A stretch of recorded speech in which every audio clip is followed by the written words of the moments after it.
भैरवपुर, जहां रात के बाद कोई जिंदा नहीं बचता। गांव का नाम था भैरवपुर।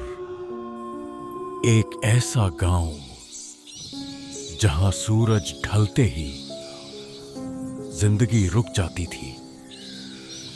लोग अपने दरवाजे बंद कर लेते थे, खिड़कियों पर मोटे कपड़े टांग देते थे और एक ही नियम था,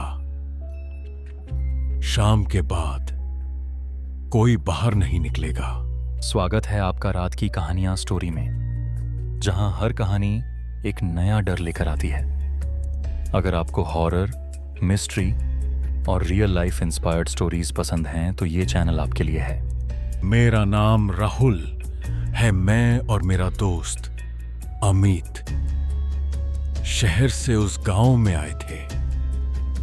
अमित के दादा का पुराना घर वहां था, जिसे बेचने हम आए थे। लेकिन जैसे ही हमने गांव में कदम रखा, एक अजीब सी बेचैनी दिल में बैठ गई। गांव के लोग हमें घूर रहे थे, जैसे हम कोई बहुत बड़ी गलती करने वाले हों।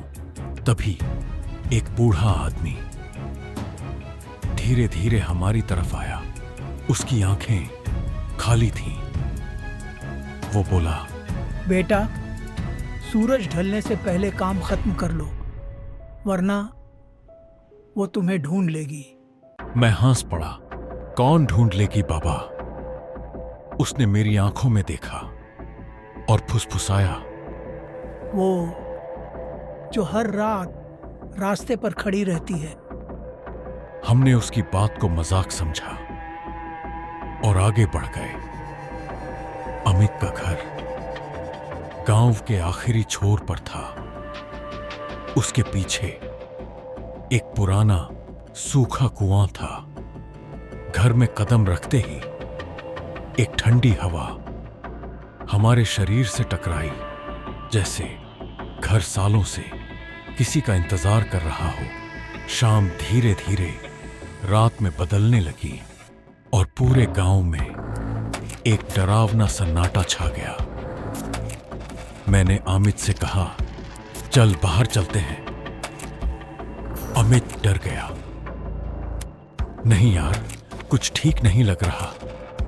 लेकिन मुझे जैसे कोई खींच रहा था। हम दोनों घर के बाहर निकल गए और तभी दूर सड़क के बीच एक औरत खड़ी थी। सफेद साड़ी, लंबे बाल और उसका चेहरा पूरी तरह ढका हुआ। मैंने धीरे से कहा, अमित, ये वही है क्या?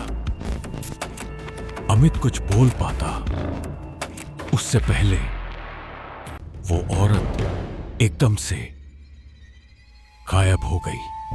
हम डर के मारे भागकर अंदर आ गए। रात के 3 बजे। ठक ठक ठक दरवाजे पर दस्तक हुई।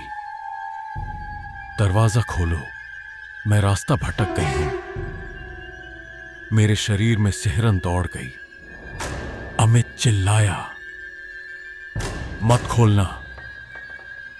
अचानक आवाज बदल गई, दरवाजा खोलो वरना मैं खुद अंदर आ जाऊंगी। दरवाजा जोर जोर से हिलने लगा। तभी पीछे कुएं की तरफ से आवाज आई, आओ, नीचे आओ। हम धीरे धीरे पीछे मुड़े और जो हमने देखा, वो औरत अब कुएं के पास खड़ी थी। उसकी आंखें पूरी तरह काली थीं और उसका मुंह अजीब तरीके से फटा हुआ। वो हमें इशारा कर रही थी, आओ, तुम्हारा इंतजार कर रही हूं। अचानक दरवाजा अपने आप टूट गया। वो औरत अब हमारे सामने खड़ी थी, लेकिन इस बार वो अकेली नहीं थी। उसके पीछे और भी लोग खड़े थे, जिनके चेहरे सड़े हुए थे और आंखें खाली। अमित चीख पड़ा, ये क्या है? वो औरत हंसने लगी। ये सब वो लोग हैं जो यहां रात में आए थे और अब ये कभी नहीं जा पाए। अचानक हमारे पैरों के नीचे की जमीन खिसकने लगी। हम कुएं की तरफ खींचने लगे। मैं चिल्लाया, अमित भाग! लेकिन बहुत देर हो चुकी थी। हम दोनों उस कुएं के अंदर गिर गए और गिरते हुए हमने देखा कुएं के अंदर सैकड़ों हाथ हमें पकड़ने के लिए आगे बढ़ रहे थे। अब तुम भी यहीं रहोगे। उस औरत की आवाज गूंज रही थी। सुबह गांव के लोग उस घर के पास आए। दरवाजा खुला था, अंदर कोई नहीं था, लेकिन दीवार पर खून से लिखा था, भैरवपुर में रात के बाद कोई जिंदा नहीं बचता। चैनल को सब्सक्राइब करें और हर रात एक नई कहानी का आनंद लें।